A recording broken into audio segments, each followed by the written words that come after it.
Hello guys, sinubukan namin kumain dito sa bagong bukas na Wagyu Station Cafe sa Abu Dhabi, UAE. At yung nakikita niyo yan, tinatawag nila yung sando.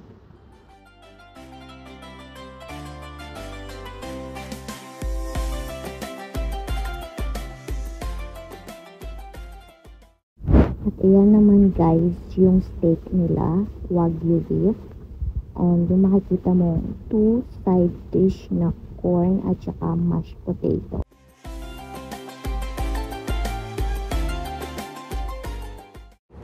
Tapos itong guys, na nakikita nyo, Wagyu ramen nila yan. Sobrang sarap niyan at creamy.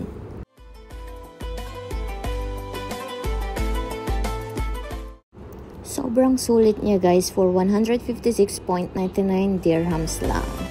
Try nyo din guys.